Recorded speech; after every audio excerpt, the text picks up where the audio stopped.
Te damos la bienvenida a Voz de Autor, donde conversamos con escritoras y escritores para conocer su experiencia en el mundo de las letras y así descifrar los secretos para construir una carrera literaria.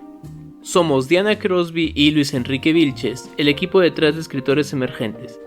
Hoy conversaremos con Enid Carrillo y Giovanni Cruz, directora y director de Casa Futura Ediciones, editorial especializada en literatura fantástica, de terror y de ciencia ficción.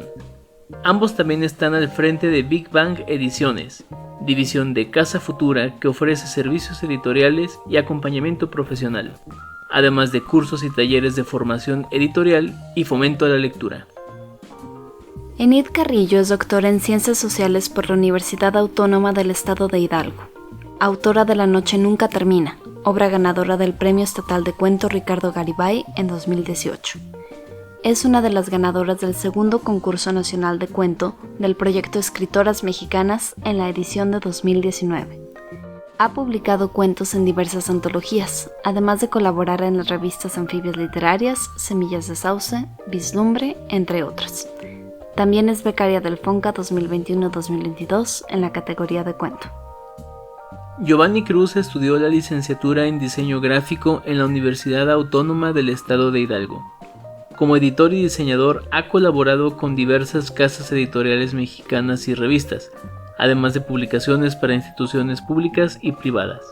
Imparte talleres de formación editorial y de fomento a la lectura y es fundador de Casa Futura Ediciones y Big Bang Ediciones. Les damos la más cordial bienvenida a esta conversación con escritores emergentes.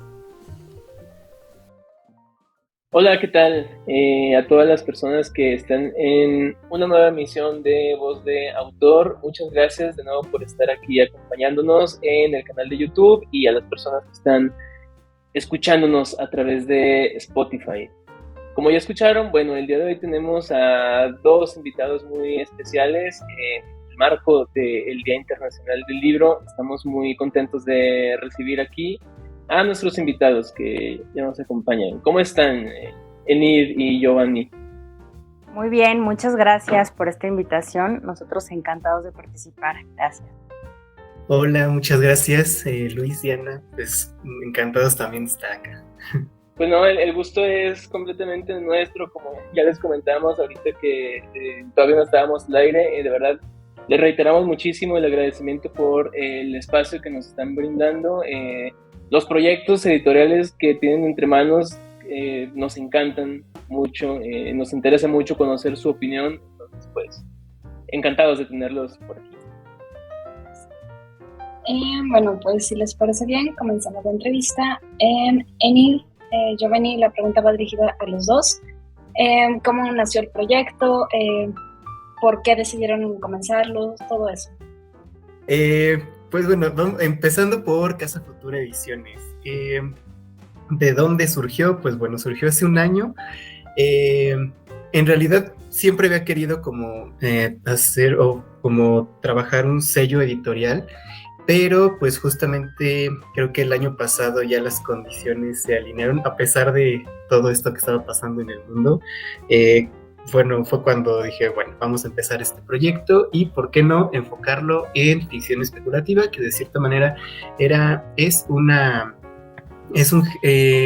tipo de ficción que a mí siempre me ha interesado desde niño. Entonces, para mí el terror, la ciencia ficción, el realismo mágico, la literatura fantástica siempre pues siempre ha sido parte como de mi acervo y mi gusto personal, ¿no? Entonces dije, bueno, ¿por qué no impulsar como este proyecto dedicado como específicamente a estos temas? Lo comenté con Enid y bueno, durante unos meses, que más o menos medio año, pues yo llevé el proyecto porque pues todavía tenía como algunas cosas ahí pendientes por terminar de estudios y demás. Entonces ya fue cuando se liberó de estos pendientes que ya le propuse como hacer esta sociedad para pues impulsar todavía más y porque yo sabía que podíamos hacer algo, un proyecto como muy muy fuerte, ¿no? Entonces uniendo como estas habilidades que ambos tenemos, creo que se podía. Y pues bueno, así empezaron a salir los libros. El primero que salió, digamos, antes de ese primer medio año fue No hablaremos de muerte a los fantasmas, de Daniel Centeno. Ya en conjunto publicamos Liminales y Un pájaro en el ojo, que son los títulos 2 y 3 de Casa Futura. Y pues bueno, de Big Bang, que es como el sello de reciente creación. Bueno, creo que puede abordar un poquito más de qué va, pero pues bueno, digamos que también a la par, también queríamos como expandir nuestra oferta de como de géneros, ¿no? Publicados, y pues bueno, Sí, pues bueno, Casa Futura y Big Bang Ediciones son dos proyectos editoriales independientes localizados en Pachuca. Eso nos parece muy importante de mencionar, que son prácticamente hijos de la pandemia, ¿no? Que gracias a este tiempo que tuvimos y a esta experiencia que tuvimos durante la pandemia, vimos un área de oportunidad en esta nueva forma de comunicarnos y de hacer llegar a los otros el trabajo editorial. Entonces, como bien lo menciona Giovanni, pues esta historia comienza con su iniciativa por crear una editorial rara, donde toda esa rareza tuviera un espacio y donde también se resignificara estos géneros especulativos, ¿no? Que siempre se dice que son menores o que son para niños o jóvenes, como si eso fuera un defecto. Entonces, pues nos aventuramos a producir en torno a estos géneros. Tuvimos una respuesta muy interesante, pero al andar del tiempo nos dimos cuenta que queríamos hacer otras cosas, ¿no? Que no solamente queríamos centrarnos en eso, pero no queríamos dejar, ni queremos dejar el sello de Casa Futura. Entonces vino esta idea de hacer una editorial hermana que nos permitiera hacer estas otras cosas que no tienen que ver con lo especulativo. Y así fue como nació Big Bang, en donde también está esta puerta abierta para todos los otros tipos de género, pero para hacer servicios editoriales, ¿no? Es decir, para poder entrar incluso en el mundo académico y hacer llegar nuestros servicios profesionales a otras áreas de la producción editorial. Entonces, prácticamente esta es la historia detrás de Casa Futura y de Big Bang, que son muy recientes, pero gracias al apoyo de mucha gente, pues hemos podido hacerlos visibles y hoy poder compartir qué es lo que trabajamos. Gracias, Giovanni y Enid.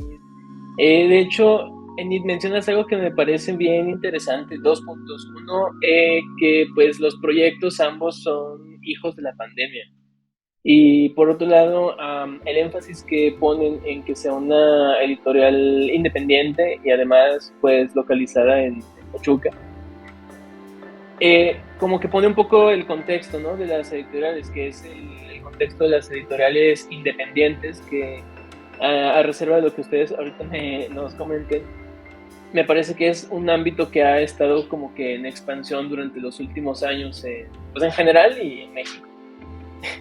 Entonces, queríamos preguntarles, y esta pregunta la dirijo a ti, Enid, porque abordaste el tema, ¿cómo consideran que se encuentra actualmente el panorama editorial? Ay, es una pregunta complejísima porque pues el panorama editorial siempre ha estado en crisis, ¿no? Siempre se habla de que la producción editorial es muy poco bendecida en términos de mercado, sobre todo si tratamos de competir contra estos grandes sellos, ¿no? Yo creo que hoy en México se está dando un fenómeno muy interesante. Hay una explosión de proyectos independientes, pero también creo que necesitan profesionalizarse, ¿no? Hoy en día hay muchos recursos al alcance de autoras y autores y de gente interesada en el mundo editorial que te permite publicar un libro, ¿no? Y sí, se puede hacer y se puede lograr, pero creo que es bien importante que ese proceso se profesionalice, ¿no? Que no se sienta como esta improvisación que a veces vemos con algunas editoriales. Y aquí me permito hablar pues en el papel de editora, pero también como autora, que a veces he notado esta falta de sistematización del trabajo en la producción editorial y también como estos huecos de conocimiento que a veces no están cubiertos en muchos proyectos emergentes. Entonces yo creo que hoy en día, y lo celebro, hay mucha gente en nuestro país creando desde la periferia más allá de la Ciudad de México, que se está publicando mucho, que se está autopublicando mucho, pero que sí se requiere profesionalizar para que no se abuse del trabajo creativo, ni de los editores, de los diseñadores y por supuesto de las autoras y autores, ¿no? Entonces yo lo veo así ahora. Esto están haciendo. En México el consumir libros es algo que siempre está en resistencia, y creo que hoy en día hay mucha más gente escribiendo que leyendo. Entonces ese es un riesgo para las editoriales, pero también creo que hay gente muy profesional, muy creativa y muy arriesgada detrás de producir un libro aquí en Pachuca o en Monterrey o en la Ciudad de México, ¿no? Pero me gustaría ver mucho más trabajo descentralizado. Creo que eso es lo que yo podría pues decir de este contexto editorial en México actualmente. A propósito de esto que mencionas de la descentralización, Enid, ¿qué desafíos consideran que tiene una editorial independiente que pues no está, que no es de Ciudad de México, que no es incluso de Guadalajara, sino que se encuentra como en otros estados, como para tener el crecimiento que debería tener, la profesionalización que mencionas, Enid, incluso pues esa parte como de esta explosión de la que nos habla? Creo que ambos podemos hablar un poco de esto porque, bueno, Giovanni conoce como estas dificultades propias de la creación de una empresa creativa, en términos como de aventarte, conocer lo del SAT, o sea, todo esto que implica hacer una empresa.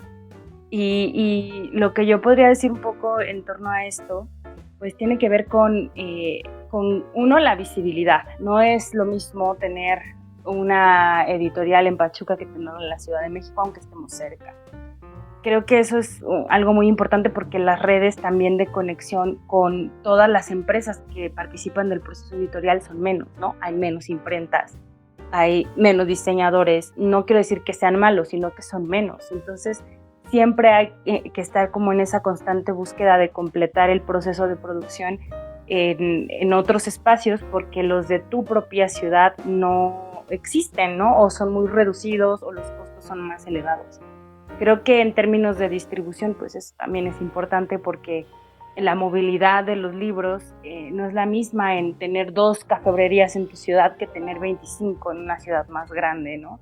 Entonces creo que en términos de exponer tu producto y de lograr que la gente lo consuma, primero que lo conozca, ¿no? Y después que lo consuma, son los retos a los que nos hemos enfrentado. Pero sí creo que Giovanni tiene ese otro lado como más preciso de qué complejidades se enfrenta un proyecto como este descentralizado.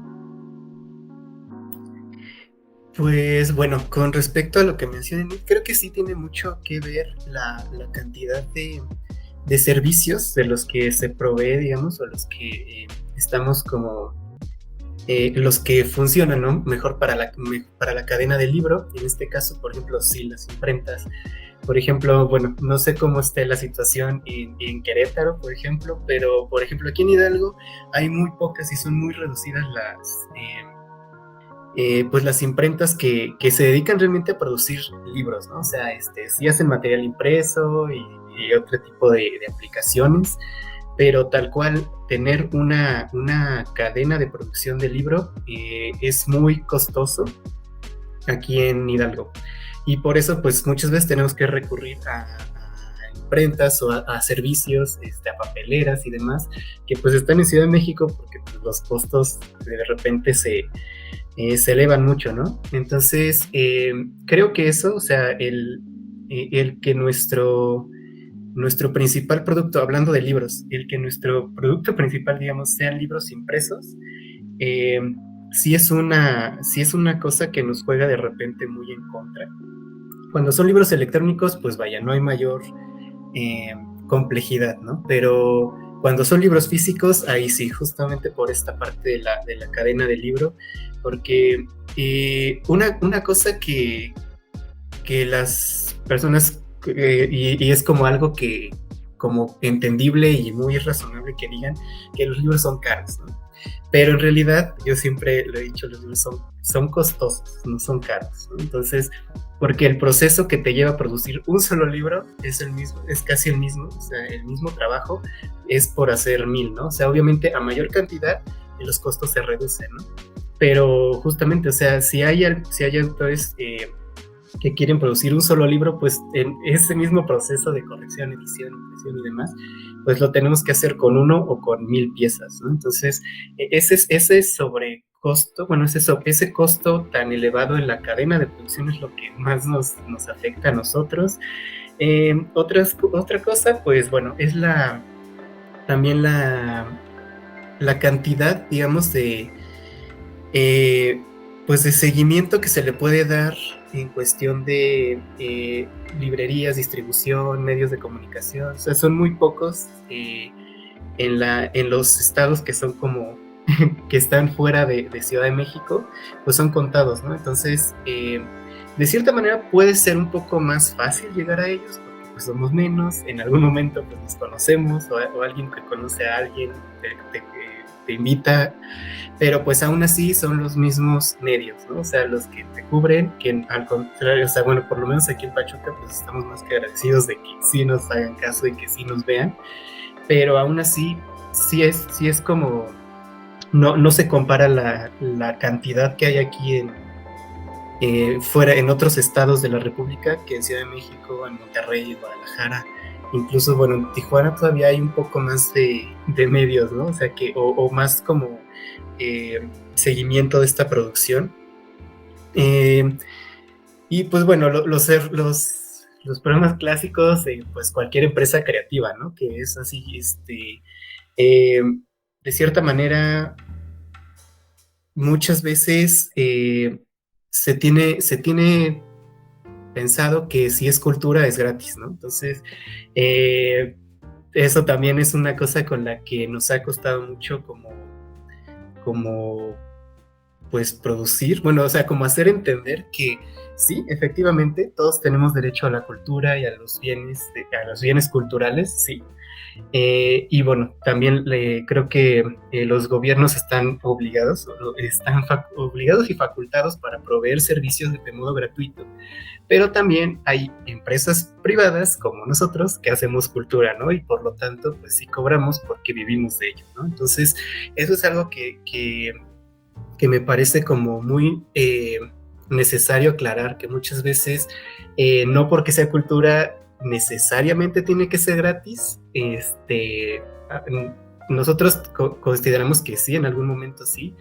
Tenemos, por ejemplo, la antología de liminales, pues se liberó, porque creemos que también que necesitamos aportar esto a la cultura, pero pues también que se entienda que pues como empresa, digamos que pues también vivimos de estos servicios que proveemos, ¿no? Entonces creo que son algunas dificultades que más nos ha tocado como encontrarnos. Bueno, también cabe mencionar que nosotros entendemos bien esas problemáticas de empresas culturales, pero bueno, Giovanni, ya que sacaste el tema, no sé si podrías hablarnos un poquito, también extiendo la pregunta a Nir, por si quiere agregar algo, pero te la dirijo más a ti. Si quieres hablarnos un poquito del proceso como de vida de un libro, desde el inicio hasta el final de publicación, pues. Claro que sí, mira, pues bueno, el proceso de un libro pues es muy variado, de cierta manera ya está estandarizado, pero pues esto que voy a contar es la manera en la que lo hacemos en Casa Futura y en Big Bang, ¿no? O sea, cada editorial tendrá su propio proceso y pues sus pautas, ¿no? Para seguir este proceso. De cierta manera, nosotros empezamos con la recepción de un manuscrito que nos toca leer y hacer un dictamen acerca de la obra, del contenido, cuál es el potencial de esta obra y a dónde puede llegar. Una vez que tenemos definido eso, pues lo platicamos con la autora, con el autor, pues para ver las posibilidades que tiene de salida este libro, ¿no?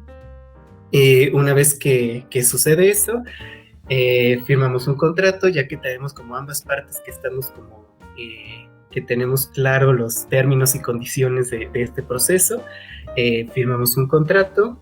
De ahí, pues bueno, ya sigue realmente ahora sí la puesta en marcha del proceso, que empieza con la corrección de estilo. Comúnmente empieza con la corrección de estilo y pues digamos que en este proceso es como pues se trata de hacer la mejor versión del texto, ¿no? Y como procurar que las ideas del autor efectivamente puedan ser entendidas por los lectores. Para eso, pues son varias técnicas, bueno, varios procesos por los que tiene que pasar un manuscrito que está en corrección de estilo, ampliar los aspectos léxicos, sintácticos, gramaticales, etcétera, pero también creo que se trata más de un diálogo, y eso es una parte que yo disfruto mucho de la corrección de estilo, y Janet creo que lo puede complementar en este aspecto, porque bueno, la parte del diálogo que se hace con los autores y con las autoras que se trabaja, mejora muchísimo la obra, y también aprendes mucho, ¿no? Tanto de la técnica de los autores, como entiendes las razones y los motivos por los que hacen o usan esta estructura, usan esta técnica. Entonces creo que es un aspecto y una fase muy enriquecedora, la corrección de estilo, y por eso suele ser la más tardada, porque de cierta manera es como pues desmenuzar la obra, ¿no? Para encontrar qué se puede potenciar, qué se puede omitir, etc. Y de ahí, ya que tenemos todos los procesos ya afinado el manuscrito y con las correcciones y todo esto validado por la autora o el autor, ya seguimos con la parte de diseño y producción del libro, ¿no? Que ya es realmente el producto que nosotros vamos a liberar. Para eso, pues bueno, lleva la parte de diseño editorial y maquetación, y a la par, pues se hace el diseño de forros, de la portada. Entonces, bueno, en ese aspecto, pues a veces se comisiona con ilustradores externos, a veces se hace interno, etcétera, ¿no? Depende de las características o la idea que tengamos con respecto a la obra. Una vez que tenemos eso, sigue la corrección ortotipográfica, que es como esta lectura de pruebas un poco más finas, y que en donde realmente el texto ya no necesariamente tiene que moverse o manipularse como de gran manera, sino que son aspectos muy puntuales, o sea, verificar que no se nos hayan ido tipos, erratas, dobles signos de puntuación, o algún descuido como que el índice esté mal, o etcétera, ¿no? Esas son como las pruebas finas que nosotros hacemos. A la par, pues se hacen las gestiones pertinentes en cuestión de términos legales, por ejemplo, solicitar el código ISBN para que se pueda obtener el código de barras, y que con ese código de barras ya puede entrar tanto a bibliotecas como a pues ya una cadena de venta, ¿no? Y pues bueno, una vez que se tienen estos, a la par de que pasan estos procesos, pues ya finalmente se manda el libro a imprenta. Al cabo de unos días, pues, o algunas semanas, lo recibimos y pues está listo para su distribución, ¿no? Eso es como, bueno, hablando de libros impresos, ya el electrónico es un poquito... lo único que difiere es en la salida, o sea, en vez de mandar a imprenta, digamos que el contenido se programa para que se pueda leer en un lector de PDF, de EPUB o MOBI en el caso de Kindle. Entonces, digamos que eso es como, así muy brevemente, cómo es la cadena de producción del libro, al menos aquí en Casa Futura y Vigma. Y a la par de este proceso hay otro que tiene que ver con la comunicación del libro, ¿no? Y del contenido, que es como recopilar información de nuestros autores, hacer boletines, hacemos varias versiones también, empezar a hacer una cartera de medios para poder difundirlo, gestionar una primera presentación, todo el material gráfico para la preventa, para la tienda en línea, para publicar algún adelanto en la página. Y creo que también algo que nos ha gustado mucho es utilizar el contenido del libro para generar más adelante algunos posts, ¿no? Y utilizarlos como parte del contenido que publica Casa Futura y ahora Big Bang también. Muchas gracias. Y a propósito de esta parte que ya tiene que ver con la comunicación del libro propiamente, que ahí me imagino, y ya nos dieron ustedes, que pues ya entra también un poco parte de la labor de los autores.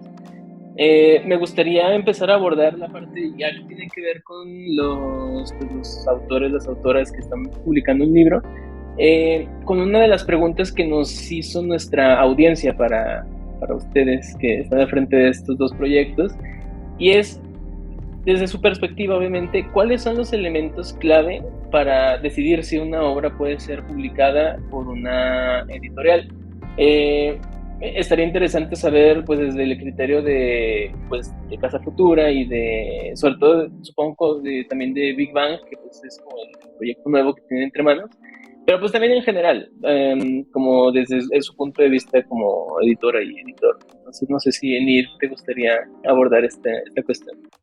Creo que los criterios técnicos son como lo primero que nos permite depurar un manuscrito. ¿Por qué? Porque a veces hay muy buenas ideas que no están bien ejecutadas. Y esa mala ejecución o esos errores en la técnica son los que hacen que un producto no pueda ser profesional. Entonces a nosotros sí nos importa mucho que no existan esas fallas técnicas, ¿no? Que no haya faltas de ortografía que se puedan asumir como un error y no como un typo, ¿no? O sea, que sí es algo que no está manejado, que se nota que realmente no está pulido el trabajo. Eso es como algo, como la primera fase, ¿no? Decir, este libro está bien escrito. Ya, eso es lo primero. Hay muchas personas que mandan manuscritos a concursos o a editoriales que no tienen cubierta esa parte. Y ese es el primer paso para que ni siquiera los lean con profundidad una segunda vez. Entonces, primero verificamos que eso esté, como en una primera lectura general, esté cumplido. Y lo otro, pues tiene que ver también con una percepción personal de quienes leemos, que tiene que ver con encontrar una voz bien definida, que no ande como rebotando entre una idea y otra, o que no sea un libro cuestionado, que las historias no tengan un hilo conductor. Eso porque en términos de un producto que se ofrece a una lectora o lector, se disfruta de una forma diferente, ¿no? Y se entiende como algo completo y como todo este trabajo creativo detrás del producto final. Entonces, nosotros nos fijamos mucho en eso, en qué está ofreciendo esta obra que no hemos leído ya, ¿no? Porque hay mucho trabajo escrito de siglos. ¿Qué tiene esta obra o qué tiene este manuscrito que aporta un plus y que nos va a tomar los próximos 4 o 6 meses de trabajo a todos, incluyendo a los autores, ¿no? Entonces, esa es una de los primeros cortes que hacemos, y ahí ya nos sentamos como a deliberar de, ok, hay estos 2 libros que están increíbles, pues ¿cuál va primero, no? O ¿cómo le hacemos para que esto pase? Así pasó con Un pájaro en el ojo, ¿no? O sea, Giovanni le dio estas primeras lecturas y me dijo, es que tienes que leer esto, tienes que leerlo. Y cuando yo leí ese primer cuento que fue Un pájaro en el ojo, dije, sí. Y así fue como se tomó esta decisión, que también, aunque tiene este sesgo personal, esta mirada está pulida, ¿no? O sea, nosotros durante mucho tiempo hemos tenido que leer muchas cosas y hemos podido construir una visión que pueda ser objetiva en algún punto, ¿no? Entonces creo que eso es como una primera parte de este proceso de selección, y ya después en las lecturas de corrección, por ejemplo, ya no somos tan buenos, ya no somos tan buenas personas, ¿no? Ya es como, esto está mal porque no es consistente con lo que dijiste arriba, o esto no se puede quedar, o estos gerundios se tienen que ir, si no, no se publica, ¿no? Pero de entrada creo que la clave es que haya un dominio técnico del lenguaje, que haya un trabajo creativo cuestionado y que haya un aporte a través de una voz bien construida que pueda ser diferenciadora, ¿no? Y que eso nos permita entrar en un mercado tan competido con algo que está bien creado y bien hecho desde este proceso de imaginación. Y además de estos errores iniciales de los autores al acercarse, como por ejemplo que no tengan bien la parte técnica en cuestión de ortografía, sintaxis, todo eso, ¿qué otra cosa consideran que los autores tienen que cuidar a la hora de aproximarse a una editorial? ¿Tú qué piensas, Giovanni? Pues bueno, algunas cosas o cuestiones que sí considero importantes y porque ha pasado, son, bueno, por ejemplo, que lean muy bien la convocatoria, en el caso de que se publique una convocatoria, porque en esa convocatoria realmente vienen como muchas cosas que ya están explicadas y que de repente cuando recibes un manuscrito y resulta que no llega como pasa en la convocatoria, o sea, sí puede pasar que algo cambie, alguna cosilla ande como ahí, que sea como variable, ¿no? Pero cuando se envía algo que es como completamente diferente o que está incompleto, creo que, bueno, por ahí empezamos mal, ¿no? la comprensión lectora se me hace como más, o sea, y algo como bien importante en cualquier aspecto, ¿no? O sea, no solo de ejecución y demás, sino creo que también esa es una falla muy grande para quienes mandan a concursos y que de repente pues les rebotan el manuscrito o ni siquiera llega a la lectura a los jueces por eso, ¿no? O sea, por esos aspectos donde no hubo una comprensión lectora desde el inicio con la convocatoria y pues llega una cosa que es, no, pues no, está así, por respeto pues lees un poco, pero dices, pues no, efectivamente no, nada que ver con lo que se publicó, lo que se pidió en la convocatoria, ¿no? Y pues bueno, se descarta. Este creo que es un primer aspecto. El segundo es que pues que se consulte cuál es la línea editorial de un proyecto, ¿no? En este caso, bueno, Casa Futura tiene unas pautas muy específicas para de qué tipo de obras son las que publicamos en este sello. Con Big Bang, pues bueno, de cierta manera es un poco más abierto. Ahí sí estamos como atentos a leer y dictaminar como obras de diferentes géneros y demás. Pero de cierta manera creo que eso también tiene mucho que ver. O sea, como no tiene mucho, o sea, no se me hace muy coherente que se envíe algo a una editorial si no ni siquiera es como te has acercado al catálogo de autores que tiene para ofrecer, ¿no? Creo que es como, cuando es un proyecto nuevo, pues claro, ¿no? ¿Qué vas a consultar si no hay? ¿No? Pero ya una vez que hay como un inicio de trabajo, cuando se llega como a estos criterios de selección, dices, no, pues, o sea, no es un autor que se haya acercado, que sepa de qué va, ¿no? El proyecto. Eso creo que también es otro punto que es importante recalcar o destacar.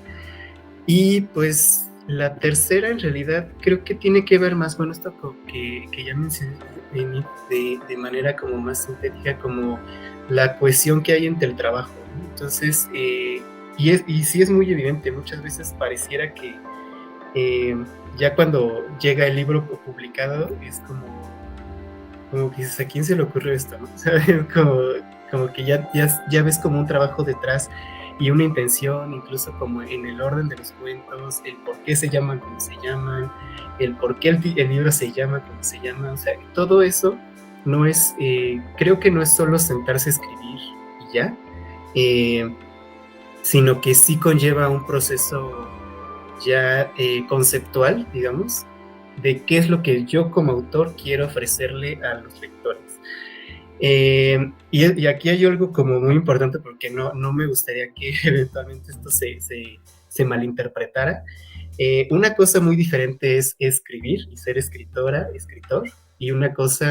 y otro proceso muy diferente es publicar, ¿no? Entonces, cuando tú eres escritor, tú eres libre de escribir como se te dé la gana, ¿no? O sea, no hay ni siquiera una restricción porque, pues vaya, lo haces como un modo de expresión, un modo de comunicar, etcétera. Pero cuando te enfrentas a un proceso que es la publicación, ahí ya llevan pautas y ya hay normas que se tienen que como, digamos, regular, ¿no? O sea, a lo mejor no seguir, ni siquiera son normas, tal vez sean criterios, que ya llevan un poco de un proceso como más medido, una intención más declarada incluso. Entonces, eso también es como muy importante, ¿no? No necesariamente por ser escritor tienes que publicar, y o sea, el publicar no te hace escritor ni escritora,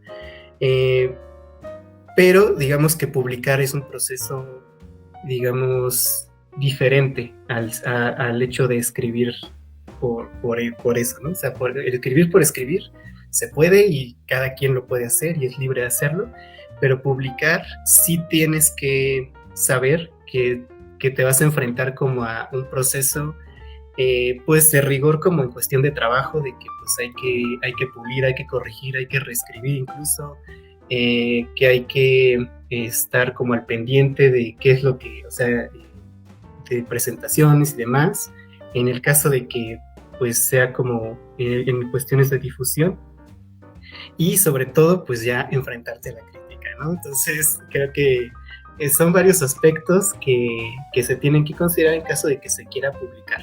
Escribir, pues hay que hacerlo siempre. A propósito de esta diferencia que señalas sobre escribir y publicar, nos interesaría mucho conocer su opinión sobre cuándo consideran, desde su punto de vista como editores, por supuesto, pero también, vamos, desde la experiencia que tienen como escribiendo, que se me hace como rico ahí complementarlo, ¿cuál consideran que es el momento adecuado para decir este manuscrito se puede publicar?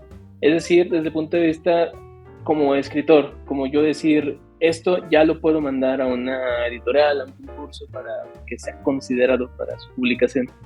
Vi a Enid con ganas como de comentar al respecto. Pues creo que ahí hay un sesgo completamente subjetivo de tu persona y tu historia escribiendo, ¿no? Hay gente que es muy aventurada y tiene un primer cuento y le parece que es material para un concurso nacional, por ejemplo, ¿no? Y hay gente que tiene muchísima experiencia escribiendo, leyendo, corrigiéndose y teme que su trabajo no sea valioso para el mismo tipo de concurso o de proceso editorial. Entonces, creo que esa decisión es algo completamente personal y que tiene que ver con tu proceso creativo, ¿no? Y con un cierto enfrentamiento a la mirada de los otros sobre lo que haces, porque si bien no es definitiva y tampoco es necesaria, cuando sucede y cuando tienes otros ojos sobre tu trabajo, puedes ver esas cosas que por ti mismo no podrías, ¿no? Y entonces puedes corregirte y puedes llevar tu trabajo a otro nivel que no es el de un principiante que cree que lo primero que sale de sus manos tiene que ser publicado, ¿no? Entonces yo creo que es una decisión personal, pero del otro lado, del de la edición, un cuento, un libro, un poemario se considera algo comunicable cuando se ha corregido por ti mismo, o sea, ha pasado por esa primera corrección subjetiva y que ha generado o se ha construido alrededor de una idea general que al menos es clara para ti como autor, y entonces ya puedes presentarlo a los demás con ambiciones de que sea publicable, ¿no? Por decir una cosa, porque tampoco estoy tan segura de que esa sea la forma, pero creo que así es como funciona, al menos para mí. Pues realmente sí, como para complementar lo que menciona Enid, creo que sí, ya una vez que cuando tú lees un manuscrito y que ya, cuando realmente te hizo clic algo a ti como lector, creo que es el momento cuando dices, ok, esto creo que se puede, o sea, esto está listo para compartirse, ¿no? Del lado del autor o de la creadora, o el creador del texto, creo que sí, eso es completamente personal, o sea, en el momento en el que alguien diga, creo que esto está listo, y va muy, muy de la mano con este primer punto que mencioné, ¿no? O sea, cuando tú sabes, o cuando tú relees como este texto y dices, creo que aquí está impostado lo que, o sea, como aquí ya está como realmente la idea y lo que yo quiero transmitir, pues ahí, ¿no? Adelante, y creo que es el momento en el que se puede compartir ya listo para publicar. Ya la selección, pues bueno, es otro aspecto que pues ya no le corresponde ni siquiera a los actores, ¿no? O sea, ya el que tú mandes algo a un concurso, a una editorial, y que a lo mejor te rechacen o que no ganes el concurso, etcétera, no significa que pues esté mal, ¿no? Ya te corresponde a ti volver ese texto y decir, a ver si hay algo que puedo mejorar, y si no, pues seguirlo intentando, ¿no? Entendamos que esto es como muy subjetivo también, o sea, son puntos de vista muy personales de parte del jurado, de los editores, etcétera. Entonces, pues creo que para los autores, pues lo más importante es pues seguir, ¿no? O sea, seguir picando piedras, seguir tocando puertas, seguir mandando a convocatorias, hasta que alguien realmente termine de dar clic con esta parte que yo inicialmente quise mandar, ¿no? O sea, cuando yo externé mi idea y alguien la cachó y la recibió, ahí es cuando se completa ese proceso, y creo que pues hay que seguir como tocando puertas hasta encontrar ese clic. Y aquí es donde vamos a entrar en un tema un poquito controversial, Esto que nos están comentando, que nos gustaría saber si consideran que aplica también para las personas interesadas en la autopublicación. Y bueno, va pegado con esto, es saber su opinión acerca de este formato, esta posibilidad de la autopublicación. Con la autopublicación, pues sí, o sea, realmente siento que es un proceso que es muy válido. De hecho, justamente uno de los servicios que ofrece Big Bang es justamente ayudar a los autores a autopublicarse cuando nos mandan una obra y esta obra pues la trabajamos en conjunto, aunque eso no signifique que pues así como llegó se tiene que publicar, ¿no? Justamente, o que le tengamos que decir siempre sí a las autoras o a los autores, no. En realidad, desde un inicio, cuando entramos como en este proceso de autopublicación, se habla con los autores y sí se les hace ver que pues están contratando servicios profesionales, ¿no? Y si los están contratando es porque están confiando en lo que vamos a hacer juntos, ¿no? Entonces, y creo que esa es una diferencia también que hay que como remarcar, porque también suele ser un término que se confunde con facilidad, que es autoedición y autopublicación. Autoedición es cuando tú por ti mismo te corriges, te editas, te diseñas, te publicas, o sea, todo corre por tu cuenta, desde escribir hasta mandar y vender del libro como tú, ¿no? Porque realmente ahí estás haciendo como la labor de edición, ¿no? O sea, tú ves cómo ilustras tu portada, tú ves cómo te corriges, etc. En cambio, la autopublicación, sí, eso obviamente sí involucra tu obra, tus recursos, porque se tiene que pagar por estos servicios, pero ahí sí ya no es, o sea, la edición ya la estás delegando a agentes como a terceras personas, ¿no? Que pues si tú contratas, das por entendido que es porque tú confías en lo que están haciendo, ¿no? Entonces creo que es importante como diferenciar como esta parte, porque muchas personas incluso no eso es algo muy curioso. Creo que es un tema o un tabú para los escritores y las escritoras, no tanto para los lectores. O sea, en realidad a los lectores poco les importa si te autopublicas o te publicó un sello editorial, ¿no? O sea, o más bien si forma parte como de una colección o algo así. Creo que esto tiene más que ver, o sea, este crash o este crack que tiene que ver más con los autores, como que lo ven de, pues, ¿cómo me voy a autopublicar, no? O sea, no lo ven como algo malo, lo ven como algo de baja calidad, y pues no, en realidad mucho tiene que ver de los servicios justamente a donde tú recurras para publicar tu obra, ¿no? Y que te digan siempre sí a todo, o que sí te digan, bueno, vamos a irnos por este lado, porque pues se trata de explotar la mejor versión de tu obra, ¿no? Entonces, creo que en eso radica como que esta diferencia. No hay que satanizar la autopublicación. Yo conozco a excelentes escritoras y excelentes escritores que empezaron su carrera literaria autopublicándose y que ahorita pues, la están rompiendo muy, muy chido y que les va muy bien. Caso contrario, escritores que ya tienen una trayectoria y que tuvieron todo un recorrido por editoriales, digamos, tradicionales, que dijeron, prefiero autopublicarme, ¿no? Entonces, también creo que ambos lados de la moneda también, siempre y cuando se haga de manera profesional.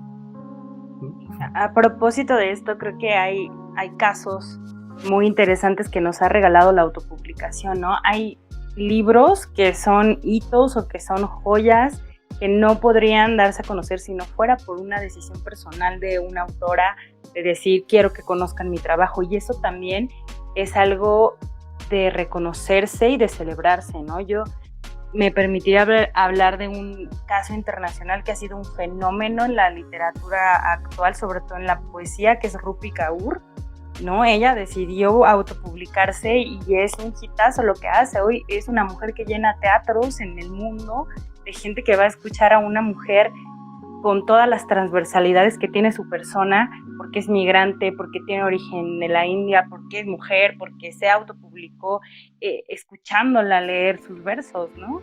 Y ha sido un fenómeno internacional lo que hizo esta mujer. Ya más en el sur y en un caso más cercano me permito mencionar a Hernán Cassiari, que además, bueno, es un tipo sumamente talentoso y que había trabajado en la industria tradicional y que retoma toda esta experiencia para crear y hacer una producción como nadie he visto explotar la autopublicación en el mundo. De verdad creo que lo que ha hecho él es una escuela para quienes queremos editar, ¿no? Porque ha enseñado muchas cosas, sobre todo liberar el trabajo, a sacarlo y que el mundo lo conozca. Y ya en casos más específicos en México, como lo dice Giovanni, creo que son las autoras y autores quienes creen que no hay una validación o creen que necesitan una validación, tanto de una editorial como de un premio, como de un respaldo que esté ahí en el logotipo en su libro, ¿no? Pero hay un libro que a mí me parece bien desobediente y disidente, que forma parte de esta autopublicación que se llama Lengua Noche, ¿no? de Rafael Villegas, que creo que tiene o se mueve en esas desobediencias que resultan afortunadas al final, ¿no? ¿Y por qué? Porque el proceso editorial de cada uno de estos ejemplos es profesional y está cuidado, ¿no? Entonces, celebro la autopublicación más en el modo de autoedición, porque también hay que asumir, no sé, como autores, decir, bueno, escribo, pero no soy diseñador gráfico, pero no puedo maquetar, pero no puedo hacer esto de forma profesional. Entonces, nunca está de más pedir la ayuda necesaria. Muchas gracias. Nada, solo iba a comentar que aquí en este librero que está aquí atrás tenemos un afortunado ejemplar de Lengua Noche, que me parece una mención muy adecuada. No, sí, ahí está. Y también, sí, varias de las personas que autopublican realmente se vuelven casos de estudio en cuestión tanto de edición, pero también como de la estrategia de comunicación que llevan para hacer difusión a sus libros. Entonces, no sé si quisieran hablarnos un poquito o dar consejos sobre esto, sobre qué pueden hacer las autoras y los autores emergentes para promocionar su obra y abrirse paso en la audiencia lectora. Enid, ¿tú qué piensas?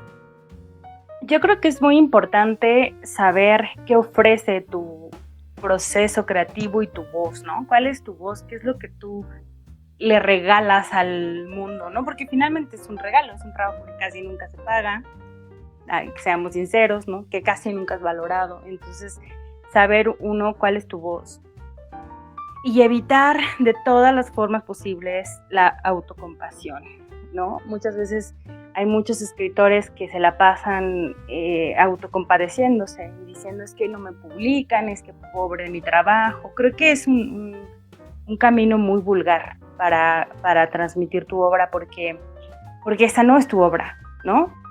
Lo que los demás perciben de lo que tú haces, lo que logras en estos términos de eficacia editorial, poco tiene que ver con tu trabajo. Entonces a mí me parece importante plantarse en uno mismo y decir, esto es mi trabajo, esto escribo y estoy orgulloso de eso, ¿no? Porque muchas veces pasa, o sea, sí escribí un cuento de 80 cuartillas, pero bueno, no es tan bueno, ¿no? O este cuento no es tan bueno. Bueno, si no crees que lo es, no lo compartas, ¿no? Yo creo que eso es algo bien importante. Hay que matar a los impostores, hay que dejar de dudar de nuestro trabajo. Y creo que eso es algo muy valioso, ¿no? Céntrate en tu obra. Cuéntate a ti en cuanto a ser creativo, no en cuanto a estas tragedias que todos vivimos en el mundo editorial. Y es que lo veo mucho. En Twitter hay hilos completos de gente que se queja todo el tiempo de eso y me parece que eso demerita tu obra. Entonces yo les recomendaría eso, conseguir espacios donde haya crítica a su trabajo también, una reseña que no sea tan positiva también puede ayudar. Esta forma de compartirse y de abrirse a las lectoras y lectores creo que es algo mucho más enriquecedor. Y ya lo demás, como lo dijo Giovanni hace un rato, lo que pase con lo que tú haces ya no es tu responsabilidad. Pues sí, siguiendo como lo que mencioné, creo que, bueno, a mí, y debo ser muy sincero, o sea, en cuestión de de escribir, todavía me cuesta mucho compartir lo que hago, y creo que Enid ha sido como una parte importante de decirme, ya, vas, ¿no? Me pongo completamente en los zapatos y me reflejo justamente en las personas que de cierta manera no se sienten muy seguros de publicar, pero yo sé que en el momento en el que diga ya, ahora sí, es porque ya no hay vuelta atrás, ¿no? Y voy a hacer como lo que sea necesario como para compartir lo que hago, etcétera. De cierta manera la verdad es que nunca he, por ejemplo, dudado de lo que yo hago como en mi labor de diseñador editorial o como editor. O sea, eso lo tengo muy claro, y digamos que la prueba está pues en Casa Futura y en Big Bang, ¿no? O sea, estoy como muy consciente de lo que implica tener estos emprendimientos culturales y creativos, donde pues sí, o sea, de cierta manera se arriesga como a una mala crítica, sucederá, ¿no? O sea, estoy seguro de eso, pero confío tanto en mi trabajo y en el de Nib y en el de los escritores que estamos publicando, que bueno, pasa, ¿no? O sea, nunca vamos a gustarle al 100% de la gente, entonces creo que es mejor enfrentarse o como valorar mucho como estas opiniones positivas y estas muestras de apoyo y de claridad en el trabajo, porque pues realmente lo estamos haciendo con todas nuestras ganas, con todo lo que sabemos hacer y con todo el cariño que tenemos por esta profesión. Y creo que del lado de las escritoras y los escritores, pues también va a pasar, ¿no? Como lo mencioné hace un rato, una cosa es escribir y otra cosa es publicar. Entonces, escribir, pues cada quien es libre de seguir su proceso, de seguir sus metodologías, de ser tan constantes o no tanto como alguien quiera. Y bueno, creo que publicar sí involucra como esta parte de estar seguro de lo que estás haciendo con tu trabajo, ¿no? O sea, como dice Nid, plantarte y decir, esto es lo que hago, ¿no? Entonces, y pues quien quiera recibirlo, muy bien, se aceptan comentarios, críticas y demás, pero creo que sí, o sea, no, creo que una mala crítica no tiene que como tirarte o echarte para atrás. Hay que tomar lo mejor de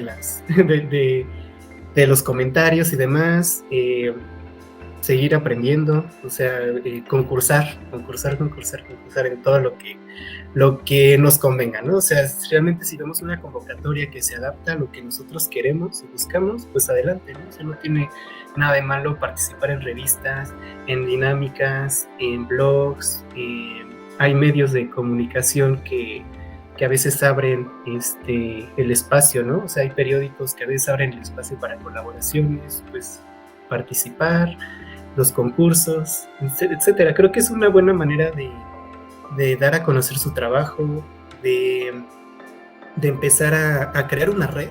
Eso es también importante. Se pueden crear redes entre escritores que compartan o que tengan como similitudes en cuestión de gustos literarios y demás, y poco a poco ahí se puede ir también profesionalizando el trabajo desde ese lado, ¿no? O sea, compartir o interactuar con personas que tienen mucho o que tienen esta misma visión que tú puede ayudar mucho, ¿no? Por ejemplo, así nos conocimos, ¿no? O sea, como compartiendo pues este gusto por el terror y demás, y pues miren, y pues sí, en realidad eso, o sea, siempre tener como en mente que una crítica no te tiene por qué tirar, pero un buen comentario sí te puede impulsar a seguir, ¿no? Entonces, eso. Hace ya un tiempo leía uno de mis profesores mencionar que el aprendizaje del escritor no termina ni en las escuelas y a veces ni siquiera durante la escritura de un libro, ¿no? Sino publicar es parte importante del proceso no de escritura, pero sí del creador literario como tal. Me parece que esto que mencionan es muy valioso, sobre todo para la audiencia a la que nosotros estamos dirigidos, que en particular pues son voces emergentes. Entonces, pues a tomar mucho en cuenta, ¿no? Esta parte de vencer al impostor, como diría Enid, y matar al impostor. Exactamente. Y pues eso, o sea, animarse a compartir y a interactuar con otras y otros. Oigan, ya para cerrar, tenemos una última pregunta de las personas que nos compartieron sus inquietudes. Esta la voy a dejar abierta porque igual es como un poquito filosófica. Entonces, para quien la quiera responder primero. Y dice, ¿dejará de haber algo sobre lo que escribir? No, yo creo que algo que se juzga mucho al escribir es pensar en que vamos a escribir algo nuevo, ¿no? O en romperte la cabeza creyendo que se puede escribir algo que nadie antes haya mencionado, y eso es una mentira, ¿no? Ya todo está dicho, es verdad. Pero también es verdad que las experiencias siempre son nuevas para quienes estamos vivos, ¿no? La experiencia de amar, la experiencia de tener miedo, la experiencia de estar vivos en este momento es nuestra nada más. Entonces, si bien se parece a lo que hace 100 años alguien pudo decir o hace 200, hay cosas que la hacen tan de este momento que van a ser intransferibles.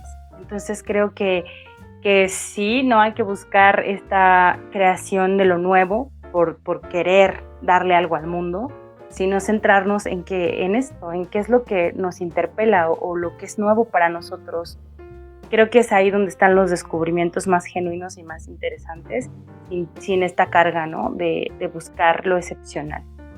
Sí, definitivamente no creo que se acaben los temas y conforme pase el tiempo, pues habrá y surgirán cosas de las cuales escribir o basarse conforme más vayamos leyendo, aprendiendo, viviendo, pues más situaciones pues nos darán como pie, ¿no? A compartir o a crear más historias, no solo en cuestión de, y creo que no solo en cuestión como de literatura, sino en cualquier otro aspecto pues de arte, o sea, en el cine, en la narrativa gráfica, en la ilustración, pues siempre hay manera de darle la vuelta a lo que ya está, ¿no? Efectivamente nada es 100% original, entonces igual no se mortifiquen, simplemente creo que lo importante, por lo menos en cuestión de literatura, no es qué contar, sino cómo, y creo que se ha dicho muchas veces eso, o sea, cada uno tenemos nuestra propia perspectiva, nuestros propios recursos para contarlo, y creo que eso es lo valioso. Enid, Giovanni, ¿tienen algo más que agregar antes de que cerremos la entrevista?